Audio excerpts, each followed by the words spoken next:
시청자 여러분, 그동안 평안하셨습니까? 우린 계속해서 지금 요한계시록 17장을 공부하고 있습니다. 이번에는 바벨론의 멸망에 대해서 세 번째 시간입니다. 바벨론이라는 그 나라가 상당히 신비로운 나라죠.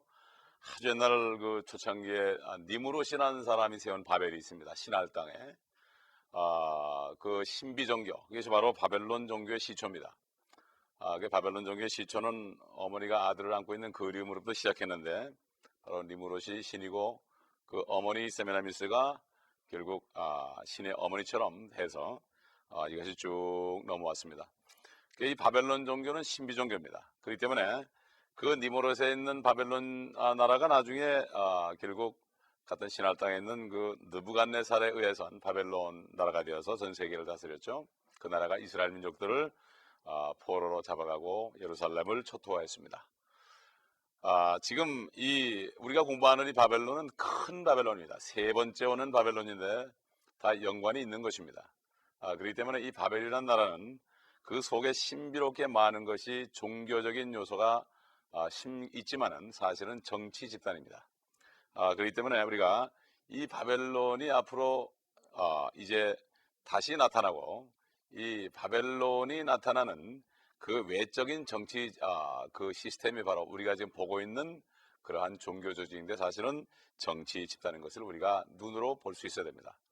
그리고 많은 사람들이 그 안에 지금 들어가 있으면서도 이것을 알지 못하는 것을 볼 수 있습니다. 그러므로 눈이 있어도 보지 못하고 귀가 있어도 듣지 못하는 이런 시대가 된 것입니다. 우리는 하나님 말씀에 빛에 비추어서 지금 앞으로 이 나타날 큰 바벨론이 무엇이고, 그 다음에 그 바벨론이 어떻게 멸망할 것인가, 이것을 우리가 미리 볼 수 있어야 됩니다. 아무리 장성해 보여도 결국 멸망했습니다. 옛날 니무롯의 바벨론도 멸망했고, 느부갓네살이 다스리던 바벨론도 결국 참 벨사살 왕 때 와서 다리오 왕에 의해서 멸망했고, 또 그 다음에 이제 앞으로 나타날 바벨론, 지금은 바벨론이라는 이미 숨겨 있지만은 앞으로 환란 때 적그리스도와 함께 나타날 그 종교 조직이 바로 우리 주위에 있는 것입니다. 그러므로 이제 결국 때가 되면 바벨론이라는 이름으로 칭하게 될 것이고, 결국 이 사도 요한이 그때 밤모섬으로 유배갈 때 그 로마 나라가 있었던 것처럼 그 로만 캐톨릭이라는 이 단체가 결국은 그렇게 될 것입니다. 그렇기 때문에 우리는 미리 보면서 우리는 지혜롭게 행동해야 될 것입니다. 사실 이 17장, 18장은 상당히 참 다루기가 조심스러운 그러한 장이지만은, 이거는 어차피 하나님의 말씀이 증거되는 대로 그냥 증거할 따름이지 어느 종교를 비방하거나 그런 것은 절대 아닙니다. 그러므로 우리는 하나님의 말씀 속에 있는 그 모든 계획을 깨닫고 우리가 어떻게 처세해야 되는 것을 알아야 될 줄 압니다. 우리가 지난 시간에는 계시록 17장 12절까지 했는데, 거기 보면은 그 5나라는 망하였고, 또 한 나라는 그냥 있고, 또 앞으로 한 나라가 온다, 그렇게 했습니다. 그러니까 그게 뭔가 하면은 첫째 바벨론, 그 다음에 아시리아, 이집트, 그리고 메데파사, 그 다음에 이제 헬라. 이게 5은 망했죠. 근데 바벨이 2개니까 하나는 2개로 하나 쳤을 때 이게 5은 망했고, 하나는 있고, 로마는 있고, 그 다음에 5번째, 7번째 오는 나라는 8번째 속한 나라지만 사실 바벨론이 2개이기 때문에, 그러나 그 7 중에 속한 자다, 7 중에 속한 자다, 이렇게 얘기했습니다. 결국 그것이 바로 앞으로 적그리스도가 통치하는 그 나라인 것을 얘기할 수 있습니다. 그 적그리스도는, 그 짐승이라는 존재는 10나라를 자기 밑에 두고 통치한다고 그랬습니다. 그런데 이제 10나라를 어떻게 통치할 것인가? 그들은 1시간 동안 왕의 권세를 받지만 사실은 진짜 왕은 짐승, 적그리스도가 전체를 다스리고 10왕들은 그의 시녀노릇을 할 것이라고 얘기합니다. 그 나라가 꼭 유럽 연합이라고 얘기할 필요는 없습니다. 어떤 나라가 될지 모르죠. 그거는 그때 가봐야겠지만은, 분명한 것은 짐승인 이 적그리스도가 파워를 가지고 사탄의 권세를 받아서 그 10나라에게 왕관을 쥐어주고 자기가 뒤에서 모든 전 세계를 통치할 것을 우리가 미리 알 수 있어야 됩니다. 우리 계속해서 요한계시록 17장 13절 14절 이걸 보면서 진행상을 보도록 하겠습니다. 우리 13장 14절 한번 같이 읽죠. 이들은 한 생각을 가지고 자기들의 권세와 능력을 그 짐승에게 넘겨주리라. 이들은 어린 양과 맞서 싸우겠으나 어린 양이 그들을 이기리라. 이는 만주의 주요 만왕의 왕이시며 그와 함께한 자들은 부르심을 받았고 택함을 받았으며 신실한 자들이라. 이제 이제 주님이 오시기 직전에 이런 일이 벌어집니다.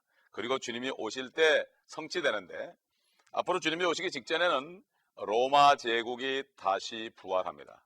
지금 로마에 있는 그 바티칸, 결국 그 캐톨릭이 바로 지금 로만 캐톨릭이라고 하는 이유도 바로 그 안에 비밀이 담겨져 있는 것입니다. 다시 로마 제국이 부활한다, 이런 얘기죠. 그렇기 때문에 이 사도 요한이 놀란 것입니다. 놀란 것이죠. 그래서 그렇게 되게 되면은 이제 그 통치하에 열 나라를 주지사나 왕이나 대통령이나 이런 사람들로 종속시켜서 결국 이 온 세상을 통치할 것입니다. 이미 그 종교 조직은 이미 성경을 변개함으로 이미 말씀을 많이 변개함을 통해서 세상과 많이 타협했고 물질과 많이 타협한 소위 음녀 조직이 되는 것을 알 수가 있습니다. 참 그리스도는 정말 신실한 신부인 그리스도의 교회를 가지고 있습니다. 그 교회는 이제 예수님이 공중에 오실 때 변화받고, 또 주 안에 죽은 자들은 데살로니가전서 4장인 있는 것처럼 무덤에서 일어나서 변화되어서 주님을 공중에서 만난다 되어 있고, 이제 앞으로 지금 있는 그리스도의 교회가 아니라 정치 집단인 그러한 조직은, 이거는 사탄이 적그리스도의 신부로서의 교회입니다. 그렇기 때문에 겉으로는 다 교회라고 그러지만 하나 교회는 예수 그리스도의 몸인 참된 교회요, 두 번째 교회는 적그리스도인 바로 적그리스도의 몸인 가짜 교회, 바로 창녀교회, 음녀교회로 이렇게 나타나는 것을 우리가 볼 수 있습니다. 사실 로마 카톨릭 교회는 겉으로는 교회지만은 실질적으로는 정치적인 집단입니다. 그렇기 때문에 성경을 세상에 내어줬고, 또 세상적인 교회로서 세상의 호의를 받고 있고, 그래서 그렇기 때문에 온 세상과 결탁해서 결국 음녀죠. 음녀란 건 결국 하나님보다 세상과 세상에 있는 것들을 사랑하는 그런 자들을 음녀라고 그랬습니다. 그렇기 때문에 지금 모든 나라들과 굉장한 그 정치 세력을 이루고 있습니다. 참고로 여러분에게 말씀드리겠는데, 아브로 메나탄이라는 사람이 쓴 20세기의 바티칸 제국주의라는 책을 읽어보게 되면은 60년대 전까지만 해도 50개국이 바티칸과 함께 대사의 관계, 외교 관계를 맺고 외교 사절을 파견하고 있었습니다. 어찌 교회가 세상 정치하고 같이 연합할 수 있습니까? 그럴 수 없지요. 에베소 6장에 보게 되면은 우리의 싸움은 혈과 육이 아니라 높은 곳에 있는 정사와 권세와 세상의 어둠의 주관자들과, 그리고 높은 곳에 있는 악한 영들이라고 했습니다. 이 마귀의 군대들은 바로 정치와 또 권세자들과 이 어둠의 죄를 짓게 하는 그 흑암의 권세, 그 다음에 악한 영들을 통하여 정말 그 불순종하는 영들, 이런 영들을 통해서 사람들을 자기 수준으로 인도하고 있습니다. 지금 그 많은 나라들이, 지금 거의 대부분의 나라들이 지금은 바티칸의 외교 사절을 파견하고, 결국 이 바티칸은 종교 조직이 아니라 사실은 정치 집단으로서 앞으로 이제 큰 바벨론으로서 나타날 준비를 거의 완성하고 있는 것입니다. 그래서 이 여자에 관해서, 이 음녀, 창녀에 관해서 예수님께서 마태복음 13장 33절 우리 잘 아는 거 있죠? 그 천국 비유가 있습니다. 천국은 이와 같으니 어떤 여인이 가루 서마를 부풀리게 한 그 누룩과 같다 그랬습니다. 누룩이 뭡니까? 누룩이란 거에 대해서 예수님이 뭐라 하십니까? 그것은 바리새인과 서기관들의 거짓된 교리다. 참된 하나님의 말씀에 세상적인 게 들어가게 되면 사람들이 좋아합니다. 정말 우리는 앞으로 올 정말 내세, 정말 하나님이 주신 그 천국을 바라보면서 살아야 되는데, 이 땅의 축복을 강조하는 이러한 그 누룩교를 집어넣게 되면 사람들이 그만큼 더 흥미를 가지게 되죠. 그러면 사람들이 많이 일어나죠. 조그만 미란 가루 서말에 물을 반죽해 가지고 거기다 누룩을 집어넣더니 아침에 되니까 이만큼 부풀었습니다. 쉽게 해서 우리가 잘 아침에 먹는 도넛 보게 되면 조그만 것이 거기다가 누룩을 집어넣으면 둥그렇게 돼가지고 참 우리 입에 들어가면 풍성해 보이지만 사실은 조그만 거 아주 지극히 작은 거죠. 그게 누룩 때문에 보라는 겁니다. 바로 예수님이 거기 얘기한 그 가루말에 밀가루를 부풀게 한 누룩은 거짓교리다, 이런 얘기입니다. 해 아래 새 것이 없습니다. 바리새인도 지금 있고 사두개인도 지금 있습니다. 그렇기 때문에 우리는 눈을 떠서 보지 않으면 알 수가 없고, 요즘에 대형 교회들이 많이 생기는데 결국 사람들이 많이 모이는 이유 중에 하나가 누룩이 들어가면 그렇습니다. 정말 하나님의 말씀만 하고, 그리고 이 주님의 가르침에 따라서 이 세상을 살아가지 않고 정말 예수 그리스도 다시는 하늘과 땅을 바라보는 사람들은 별로 많지는 않습니다. 주님께서 적은 무리여 두려워하지 말라. 하나님의 나라를 너에게 주시기를 기뻐하시느니라. 너희는 좁은 길로 들어가라. 좁은 문으로 들어가라. 넓은 문은 사람들이 많이 찾는다고 했습니다. 너무 쉬우니까. 그러나 말씀만을 가지고 지금 이 세상에서는 희생하고 십자가를 지고 정말 주님만 바라보는 이러한 진리의 말씀은 따르는 자가 극히 드뭅니다. 그렇기 때문에 우리는 정말 이걸 정신 차려야 됩니다. 그때 저도 목회를 할 때 50명의 제자만 달라고 기도했습니다. 한 사람 한 사람을 그리스도의 제자로 만드는 이것이 가장 귀한 것이고, 그들을 통해 열매 맺을 때 하나님께서는 기뻐하실 것입니다. 이제 앞으로 사탄이 세상에 내려와서 이제 결국은 적그리스도가 될 것입니다. 마치 하나님이 사람이 된 것처럼 사탄이 사람 된 거죠. 우리가 지난번에 공부했지만 결국 가룟 유다 속에 그가 부활해서 다시 사탄이 화신하는 일이 일어날 것입니다. 그래서 권위 있게 그는 사람들을 모으면서 열 왕을 모을 것이라고 이 성경은 말씀하고 있고, 이 열 왕은 악마 같은 타락한 천사들일 것입니다. 옛날 창세기 6장에 봐도 그 당시에 세상이 타락했을 때 멸망 직전에 하늘의 천사들이 내려와서 하나님의 아들들이 내려와서 이 땅에 사람들과 관계를 해서 거인을 낳습니다. 앞으로 환란 때도 이런 일이 있을 것을 우리가 분명히 알 수가 있습니다. 그리고 이 다니엘서에 보게 되면은 그 느부갓네살 왕이 본 신상 중에 그 맨 아래 보면 10발가락이 바로 지금 시대죠. 그 10왕입니다. 바로 이것이. 10왕을 이제 마지막에 적그리스도가 통치하다가 사람의 손에 의하지 않는 돌이 뜨이더니 그 돌이 발과 발가락을 치니까 그 신상이 다 부서져 가지고 티끌이 돼 가지고 다 날아가 버렸죠. 그리고 그 신상을 친 돌이 온 세상에 태산을 이뤘다. 그때는 예수 그리스도와 의인들만이 통치하는 하늘과 땅이 될 것을 미리 다니엘을 통해서 2700년 전에 보여준 것을 우리가 기억해야 됩니다. 그렇기 때문에 여러분 중에서 누군가 이러한 종교 집단에 지금 여러분이 속해 있다거나, 또 그런 분과 결혼했다거나, 또 그런 분 중에 친구가 있다면 가능하면 그들이 거기서 나올 수 있도록 이 요한계시록 17장과 18장을 보여줄 필요가 있습니다. 판단하는 것은 본인들이 판단해야 되겠죠. 계속해서 우리가 나가기 전에 좀 뛰어서 18장 4절 5절을 미리 좀 보여드리겠습니다. 그러면 여러분이 이해가 좀 갈 겁니다. 요한계시록 18장 4절 5절 보면은 나의 백성들아 그녀에게서 나오라. 그리하여 그녀의 죄들의 동참자가 되지 말고 그녀의 재앙들도 받지 말라. 이는 그녀의 죄들이 하늘에까지 닿았고 또 하나님께서는 그녀의 불의를 기억하셨기 때문이니라. 이렇게 말하고 있습니다. 주님이 이제 나오라고 말씀하시고 주님이 곧 오실 것입니다. 그래서 17장 15절에 이제 가보게 되면은 여기 그녀에 대해서 큰 바벨론, 큰 도성에 대해서 얘기하는데 17장 요한계시록 17장 15절 보면 또 그가 나에게 말하기를 네가 본 그 창녀가 앉아있는 물은 백성들과 무리들과 민족들과 언어들이라. 그러니까 그 창녀가 그 종교 집단이 많은 무리들이 앉아있을 것이다. 거기서 나오라고 말하는 내 백성들아 나오라. 이건 물론 하나님의 백성은 1차적으로 유대인이죠. 그러나 그리스도인들에게도 해당이 되는 것입니다. 그러므로 다 나오라는 것입니다. 환란 때나 나오라는 거죠. 그러나 지금부터 나오게 되면 더 축복받은 사람이죠.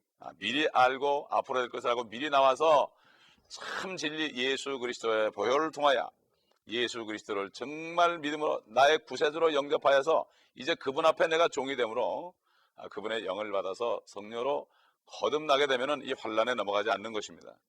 요즘에 너무나 거듭난 사람에게 드문 것을 볼 수 있죠. 참 드뭅니다. 너희가 마음으로 믿어 의에 이르고 입으로 시인하여 구원받는다 그랬습니다. 마음을 전심을 다해서 믿어야 됩니다. 십자가 한편 달린 한편 강도는 진정으로 자기의 죽음을 목전에 두고 주여 주의 나라가 주의 왕국에 임할 때 나를 기억하옵소서 전심을 했습니다. 죽은 힘을 다해서 주님을 영접했습니다. 이게 바로 결단입니다. 이런 결단을 오늘 하실 때 주님께서 여러분의 영을 살려주시고 여러분의 눈이 이제 살아서 천국 Kingdom of God 하나님의 나라를 영적으로 보실 수 있고 이 세상을 보면서 이 세상은 아무것도 아닌 것을 여러분이 알 수 있을 것입니다. 그 한자에 지옥이란 말이 있습니다. 따지째대 감옥 옥자 아닙니까? 이 한자가 뜻글자죠. 사실 거듭나고 하늘을 보게 되면은 이 땅은 지옥 같습니다.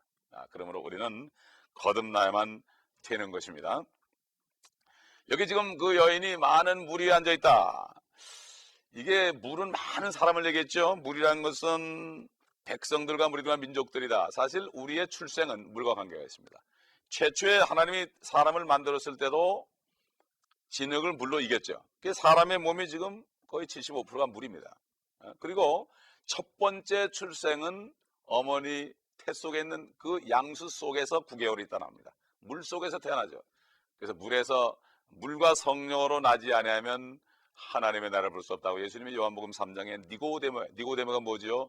바로 지식적으로 믿는 사람, 종교인들을 향해서 거듭나지 아니하면, 물과 성령으로 나지 않으면 하나님의 나라에 들어갈 수가 없다. 육으로 난 것은 육이요. 첫 번째 육이 뭡니까? 물에서 나왔습니다. 어머니 뱃속이 물에서 나왔죠. 둘째, 성령에서 다시 태어나야 된다. 하나님께로부터 나와야 된다. 하나님의 태 속에서 나와야 된다. 영접하는 그 아들의 이름을 믿는 자들에게는 하나님의 자녀가 되는 권세를 줄 수 있는 이는 혈통으로나 육정으로나 사람의 뜻으로 나지 않냐고 하나님께로 났다. 하나님으로부터 나면은 하나님을 뵐 수 있죠. 천국을 볼 수가 있습니다. 그러므로 이 세상은 아무것도 아닌 것입니다. 그러므로 이 물이란 것은 육신적인 모든 사람, 모든 무리와 민족과 백성들 누구든지 태어날 때 이 어떤 민족이나 백성들, 무리들 속에서 하나로 태어나는 것이죠. 그렇기 때문에 여러분이 아직까지 한 번만 태어난 분이 있다면 또 한 번 태어나야 됩니다. 이거 바로 regeneration, 중생입니다. 다시 한번 거듭 태어나는 것입니다.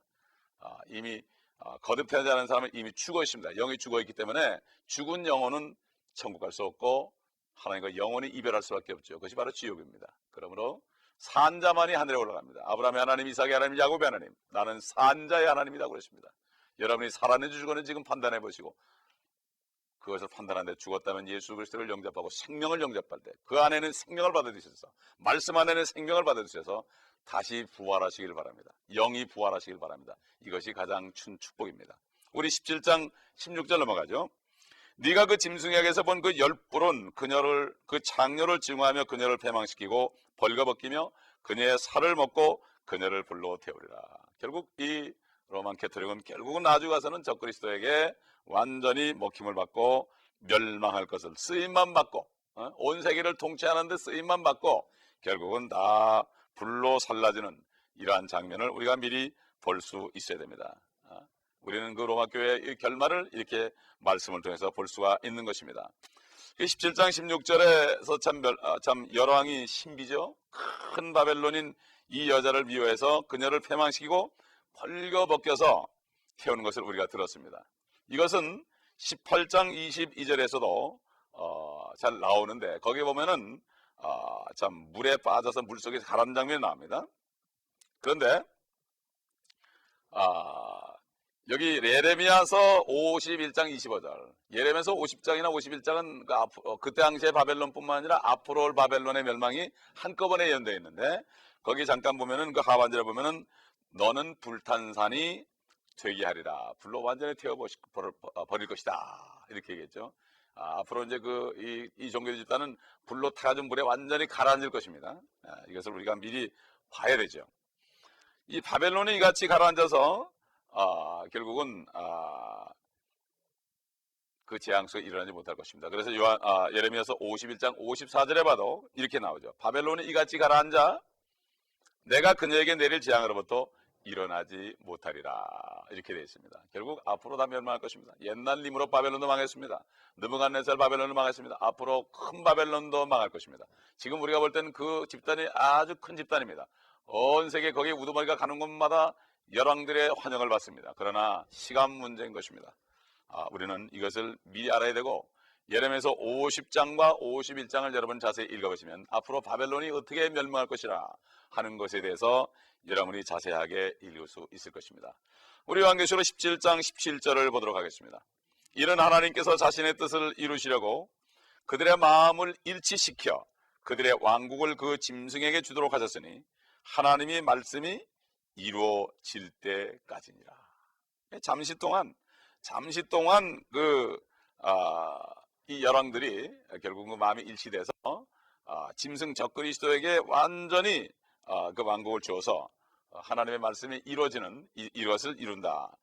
때로는 하나님께서는 자신의 뜻을 이루려고 이렇게 그들과 한 뜻이 되셔가지고 그들의 마음을 일치시켜서 이렇게 해서 연합을 시켜줍니다. 허락하십니다. 하나님의 뜻을 이루는 것이다. 그래서 결국은 그 짐승에게 결국 모든 나라를 주게 됩니다. 적그리스도에게 모든 나라를 주게 되는 것을 우리가 볼 수가 있습니다. 그런데 이것은 하나님의 말씀이 이루어질 때까지라. 요한복음 16장 보게 되면은 주님께서 그랬죠. 성령이 오시게 되면은 세상을 책망할 것이다. 첫째는 죄에 대하여, 두 번째는 의에 대하여, 세 번째는 심판에 대하여 책망할 것이다. 첫째, 죄라는 것은 너희가 나를 믿지 않냐며 이제는 예수 그리스도를 믿지 않는 것이 죄다. 의에 대하여라면 내가 아버지께로 가니 너희가 다시 나를 보지 못하며. 결국 주님이 아니고서는 의롭게 될 수 없기 때문에 주님이 아니고서는 아버지 하나님께 갈 수 없다. 마지막 세 번째, 이 세상 임금 통치자가 심판을 받았다. 이미 사형 선고를 받았다. 불못에 떨어지는 이러한 선고를 받았다. 그게 뭐죠? 아직 하나님 말씀이 이룰 때까지는 아직 존재하지만 이제 주님이 재림하시게 되면은 다 그들은 끝납니다. 사형이 집행되는 것입니다. 그렇기 때문에 우리는 하나님의 말씀 속에서 죄에 가는 것을 잘 보고 이 보이는 세상 때문에 우리가 두려워하지 말고 앞으로 결론을 바라보면서 결국 영광 중에 오시는 주님을 바라보면서 우리는 끝까지 충성된 종들이 되어야 될 것입니다. 마지막으로 17장 18절 보겠습니다. 네가 본 그 여자는 땅의 왕들을 다스리는 큰 도성이라 하더라. 결론이 나오죠. 그 여자 창자가 누구냐? 그 짐승에 복종해가지고 하나가 돼가지고 온 세상을 통치하는 자가 누구냐? 바로 땅의 왕들을 다스리는 큰 도성이다. 하나밖에 없습니다. 저기 이탈리 로마에 가면 있습니다. 이 도성은 세턴의 도성이에요. 세턴입니다. 세턴이라는 것은 원래 사투리나 라틴어로 사투리라는 말인데 이 세턴이라는 말은 감추어진 거짓말 이런 뜻입니다. 겉으로는 거룩한데 거짓말이 감춰져 있다. 그래서 로마는 그렇기 때문에 큰 신비입니다. 바벨론도 신비입니다. 근데 그 캐톨릭이라는 캐톨릭인데 이거는 홀리 캐트란 말이 되죠. 캐톨리, 거룩한 고양이라는 뜻입니다. 이들은 큰 무리를 이루어서 자주색옷과 묵주와 종과 또 고해성사, 불 밝힌 양초 그리고 이런 것을 가지고 나타내고 모든 하나님의 말씀을 경계시키고 그의 모든 세상 것으로 다 장식하고 있습니다. 17장은 모든 의심스러운 그늘을 다 걷어버리고 선명히 가르치기를 예수 그리스도가 이 땅에 다시 와서 아마겟돈을 전쟁에 임할 때 그분은 열왕을 거느리고 그들이 연합한 그리스도인들을 고백하는, 또한 자기들이 그리스도인이라고 고백하지만 사실은 그렇지 않은 이러한 종교 창녀에 불과한 사탄의 화신을 공격하여 파멸시킬 것을 말합니다. 다음 시간에는 우리가 하나님의 백성에 대한 경고에 대해서 우리가 보도록 하겠습니다. 하나님의 백성에 대한 경고, 거기서 나오라는 것입니다. 그래서 로마 교회를 상징하는 도성의 특징이 나옵니다. 거기 보게 되면 첫째로 가증한 교회, 첫째 가증한 교회, 둘째는 술 취한 도성, 셋째는 상업적인 도성, 넷째는 이방 도성, 다섯째는 잔을 가졌다고 그랬고, 여섯째는 교만한 도성, 일곱째는 음행한 도성, 여덟째는 견고한 도성, 아홉째는 부유한 도성, 열째는 사형 선고받은 도성, 마지막 11번째는 전능하신 하나님의 진노와 저주 아래에 있는 도성이라고 말하고 있습니다. 다음 시간에는 성경을 통해서 우리가 자세하게 공부할 때 여러분의 눈이 열려지고 여러분은 현실을 바라보면서 내가 어디에 속할 것인가 이것을 알고 정말 말씀 안에서 여러분이 충성된 종이 될 수 있을 것입니다. 그러므로 여러분에게 이러한 축복이 있으시길 바랍니다. 하나님 감사합니다. 진리로 인도하시고 성령님 저들을 가르쳐 주옵시고 저들이 진정으로 영원한 축복을 받을 수 있도록 한 사람 한 사람은 일일이 지금 깨워주시고 역사하여 주옵소서. 주 예수 그리스도의 이름으로 간절히 기도합니다. 아멘.